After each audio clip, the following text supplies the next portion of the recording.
Since Russia invaded Ukraine, the war has not been going in Russia's favor. With over 100,000 casualties, thousands of destroyed vehicles, and punishing sanctions against the Russian economy, it's clear that Putin will not meet his war aim of denazifying Ukraine anytime soon.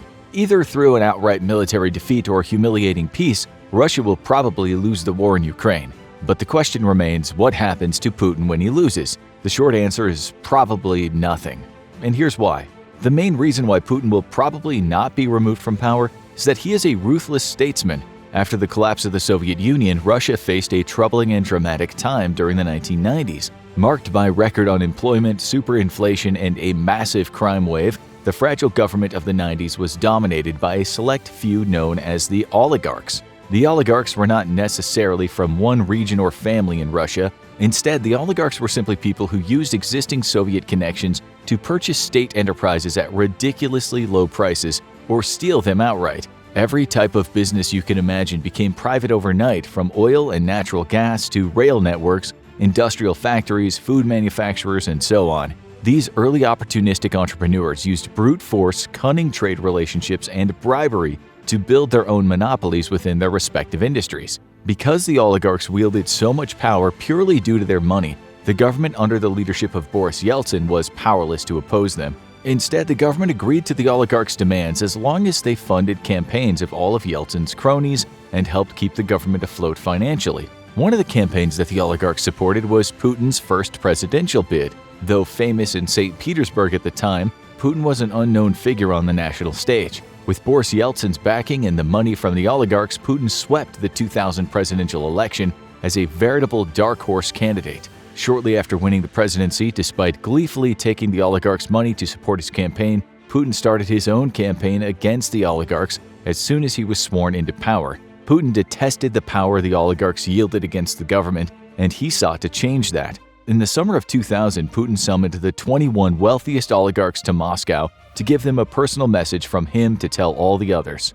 During that closed-door meeting, Putin made it abundantly clear that the oligarchs now only existed because he allowed them to do so. Putin allegedly told them that as long as none of them opposed his will, sought any political aspirations, or in no way challenged what he was going to do, he would let them continue living their life of luxury. If they stepped out of line, he would personally see to it that they were made penniless, thrown in jail, or killed. Not long after the meeting, Putin was put to the test when an oligarch that ran the first independent newspaper in Russia started mocking him on a television series he was running. Shortly after airing the first episode, the oligarch was arrested for defrauding the government of $10 million, thrown in prison, and his company sold to a Putin ally for pennies on the dollar. Putin would continue pursuing oligarchs throughout the next 20 years. Putin has jailed or murdered numerous oligarchs since 2000, but his persecution of them has ramped up exponentially since the invasion. Since February 2022, at least 10 oligarchs have been murdered or found dead under mysterious circumstances. Though each case was different, one commonality linking them was their outspoken criticism of Putin and the war. So if the oligarchs, supposedly people with all the money and power in Russia, can't or won't do anything, then who could? The only other entity that could challenge Putin is a group called the Siloviki. Coined about 10 years ago, the term Siloviki means men of force and refers to the group of Putin allies that help him run the country. Once Putin made it clear that the oligarchs would not lord over him, he created a fiercely loyal group of oligarchs directly answerable to him. Since 2000, Putin has been steadily growing his list of trusted confidants that he personally selects. Each of these hand-picked men is given a lucrative business to run. Most of these businesses have deep ties to state-ordered contracts, and his cronies and their families have become incredibly wealthy from those relationships. Though the Siloviki lord over their own domains in Russia, they have a few commonalities. Firstly, almost all these men have experience either in the military, police forces, or intelligence services of either the USSR or Russia. Those who do not have this experience have been stalwart allies of Putin, who served with him early on in his political career. Regardless of their backgrounds, they each share an undying loyalty to Putin. It is this loyalty that allows them to be close to him. Though the number of Russian oligarchs is around 400 to 1,000, the number of Siloviki is only around a dozen. Because it's such an exclusive club, the barriers to entry are high. People like Ramzan Kadyrov, the leader of the Chechen Republic, and Yevgeny Prigozhin, known as Putin's chef and the de facto leader of the paramilitary Wagner Group, desire to be in this club, but so far haven't made the cut. When news media talks about people like Ramzan Kadyrov and Yevgeny Prigozhin, they often talk about them as if they're vying to set themselves up to be the future president of Russia. But what they don't understand about the Siloviki is that they too only exist because Putin allows them to.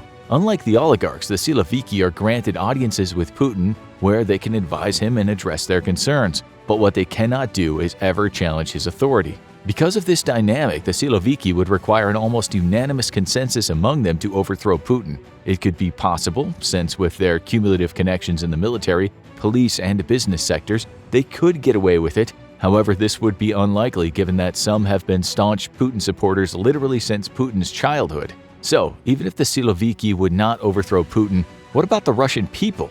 After all, with almost 150 million residents, the Russian people far outnumber the dozen or so cronies controlling the country. But going back to Putin being a ruthless statesman, even a popular uprising is unlikely. There's been some very vocal public opposition against Putin, from mass demonstrations in the streets to even shootings at recruitment offices, combined with the mass exodus of hundreds of thousands of Russian men avoiding the draft. However, as one activist has put it, Putin's regime is better at cracking down on protests than they are at organizing them. For example, Putin's security forces have arrested thousands of protesters. These protesters have faced indescribably inhumane treatment while in custody. But what is even worse than their treatment is what happens to them afterward. Many arrested protesters reported that instead of court summons, they were handed draft notices and inducted into the army. This forceful conscription has deterred many from protesting. And at the border checkpoints, when Russian men were fleeing by the thousands, the Russian military simply set up enlistment offices and handed out draft notices before men could cross the border.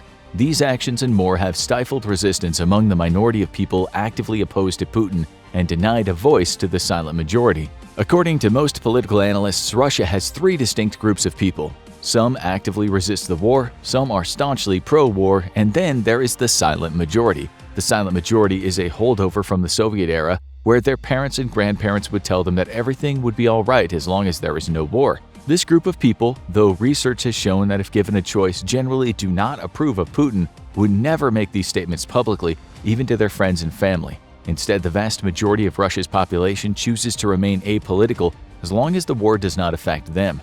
Putin is doing everything he can to do just that. For example, Putin called up 300,000 men in his partial mobilization back in September. While the pictures and videos of distraught men being forced to say goodbye to loved ones rippled throughout Russian media, something more tragic has not made any waves at all. The so-called Russian Oblasts of the Donetsk People's Republic and Luhansk People's Republic have forcibly mobilized the same number of personnel from a total population of about 41 times smaller than Russia's. Evidence shows that 140,000 men from these two areas have already been drafted by June. By December, it's estimated to now be double that number, and these figures do not even include the thousands of Ukrainians forcibly enlisted in southern Ukraine.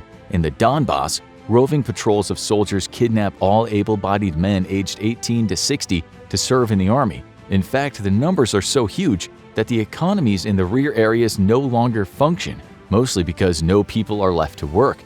It's this type of all-encompassing general mobilization that Putin does not want Russians to experience because of the huge public backlash he would receive from the silent majority. Another way he's avoiding backlash is by forcibly enlisting immigrants and those from the economically depressed areas. In Russia, there are millions of mostly single Central Asian men who have come to Russia legally to work, and they often send their money home and frequently travel to see their families. Since the war started, Russian army officials have been forcing these men to sign enlistment contracts by telling them that they'd have problems with immigration authorities if they refused. Leaked evidence appears to support this theory. In the spring, documents obtained by an independent news outlet showed the names and home addresses of 120,000 personnel serving in Ukraine.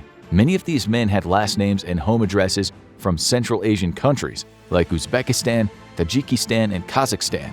Since the war started, more studies have proved that mobilization efforts target poorer communities in Russia. Frequently, oblasts in eastern and southern Russia face per capita mobilization rates 10 to 50 times greater than places like Moscow, which is a hotbed of Putin support. Because most Putin supporters are middle class and higher, Putin's forced generation efforts disproportionately target areas where he is not as popular, thereby keeping his supporters loyal. However, despite racial profiling and discrimination, some communities have embraced this opportunity to increase their standing with Putin. Dagestan, the Muslim-majority republic in the Caucasus, has had rocky relations with Moscow due to decades of Islamic extremism in the region. Local leaders see the war as an opportunity to provide huge numbers of personnel to get political favors with Putin. These communities have become Putin supporters as a way to secure more financial aid and lessen Moscow's grip on local politics. Another factor that keeps the silent majority silent is the lackluster results of the sanctions on the Russian economy. Over 1,000 Western businesses have left Russia, and that number grows every day. But despite this, the Russian economy is only expected to retract about 4% this year, far less than Western analysts had hoped.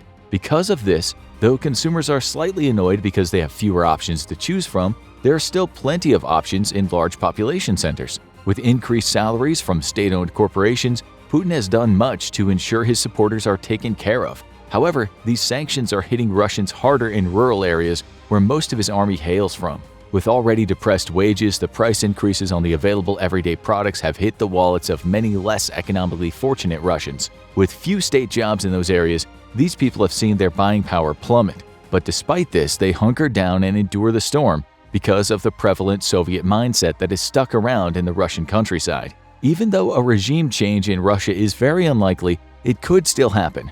The more likely scenario would be a silent coup from the Siloviki. Up for re-election in 2024, Putin could be forced by this group to not seek re-election. In exchange, Putin and his family would be guaranteed to live out their days in comfort with the estimated $200 billion worth of wealth he personally holds. On the other hand, the much more dramatic scenario would be his forced departure from Russia. One of his closest political aides, who was also his speechwriter, claims that Putin's bailout plan, should everything go south, is to flee to a country like Venezuela. In a dictatorship, Putin would be guaranteed safety and freedom of movement for the rest of his days, while still enjoying his vast wealth. As far as a bloody revolution or an assassination, chances of this happening are virtually zero, while a silent coup could be possible, especially if Putin escalates the war beyond what it already is. Killing him is out of the question. The opposition is too closely monitored to conduct such an act, and he has too many protections in place from his pro-war hawks, and the silent majority is too afraid to do anything to disturb their quality of life. Now watch Ukraine's plan to win the war, or check out why are Russian tanks failing in Ukraine.